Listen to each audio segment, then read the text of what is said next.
Oliver her, og jeg hadde lyst til å lage en video om klikkelyder i dag. Så, ok, en relativt vanlig ting å gjøre innenfor elektronisk musikkproduksjon er hvis man har en kilde, en lydkilde, så det er en Ableton-spesifikk greie da.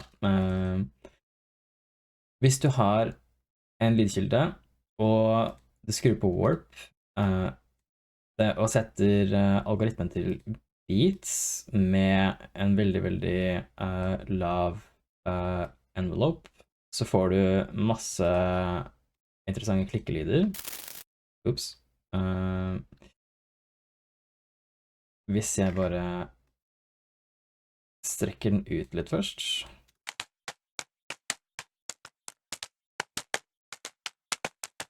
Og du kan endre på en måte hvor lange disse klikkene er, hvis denne her er sett til transients da, og ikke en beat.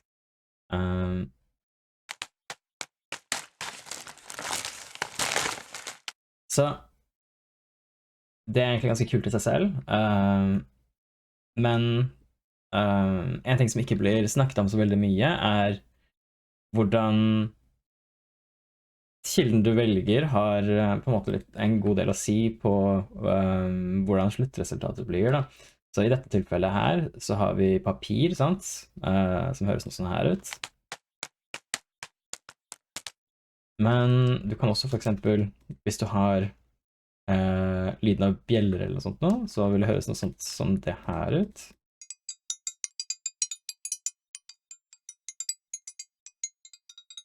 Sant? Bjeller har en helt annen kvalitet enn det papir har.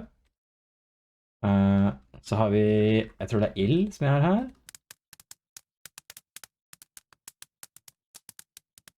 Og noe glass eller et eller annet sånt.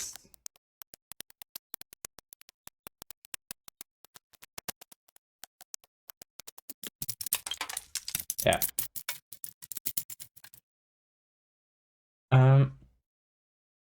Så det er masse forskjellige typer teksturer man kan bruke. Jeg tror det viktigste er at man velger lydkilder som har veldig skarpe transients.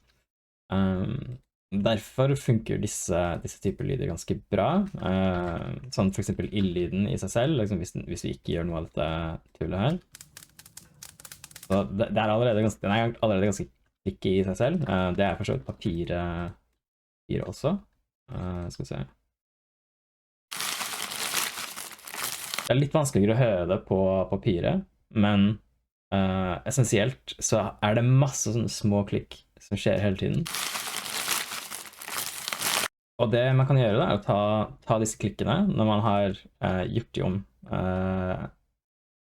Når man har satt lydfilen til å bare spille en kort lyd der hvor disse klikkene, der hvor disse transientsene er, så kan man prosessere det videre for å lage enda mer interessante lyder. Her er et eksempel hvor jeg har prosessert papir til å vel høres ikke ut som noe helt annet papir.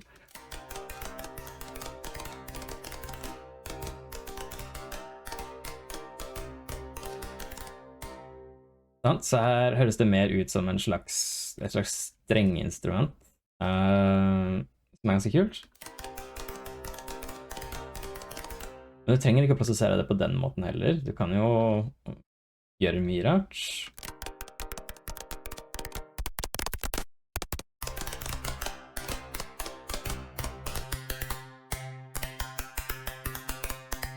Men hvis du hadde tatt de samme effektene og satt på for eksempel glass da.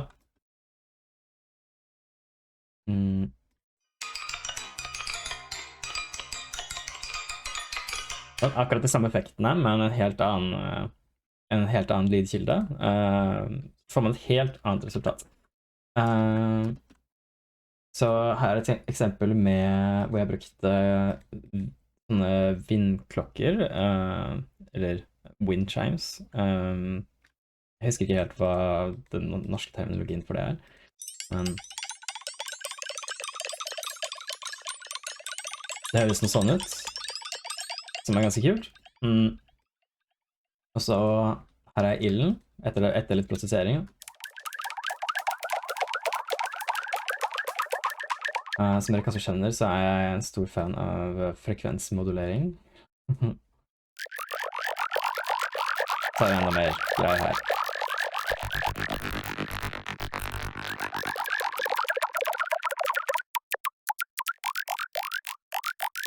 Ja. Ja, det skjønner greia. Og dette går an da å liksom bruke på forskjellige måter i et musikalsk verk. Så jeg har satt sammen et par korte eksempler her, hvor den går gjennom disse forskjellige lydkildene en etter en. Ja, dette henger ikke sammen på noe vis. Det er bare for å på en måte demonstrere potensialet da, i disse typer lyder. Hvis jeg ikke har solo av ting, så hjelper det ganske mye. Skal vi se.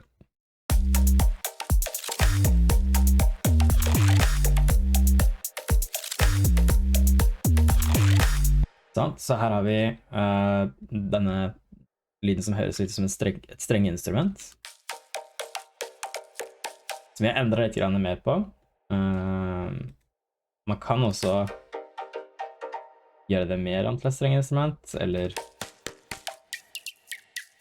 endre på teksturen litt mer. Men det er essensen av det. Her har vi vindklokkene.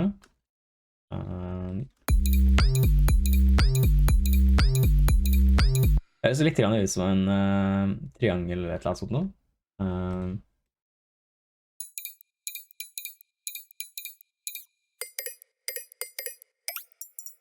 Ja.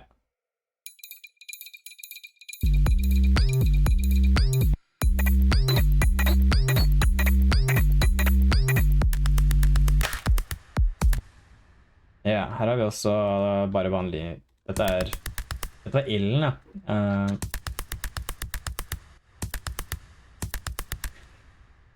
Så jeg på en måte bare laget en rytme ut fra disse kliksene som vi genererte i sted. Og så kan den legge på effekter og lage litt sånn andre kule ting etterpå.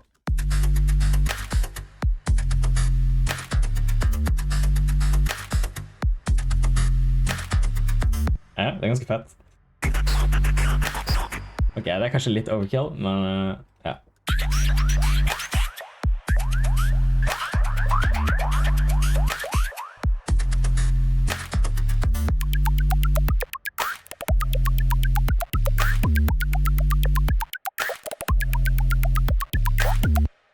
Ja, den siste der var da denne keramikk står det.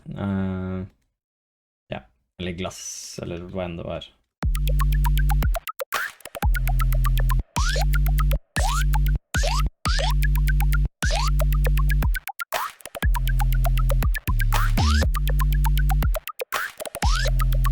Ja. Ok, jeg tror favoritten min kanskje er idé nummer 3 her.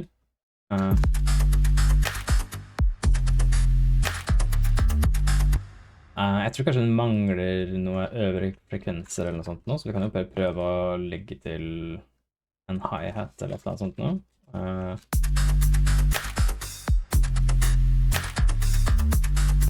Et eller annet sånt. Ja, så det var egentlig alt jeg hadde lyst til å vise dere. Jeg håper det ga dere noen ideer til hvordan dere kan bruke enten lyder dere finner på nett, eller lyder dere tar opp selv på litt kreative måter for å lage litt interessante beats og teksturer. Until next time.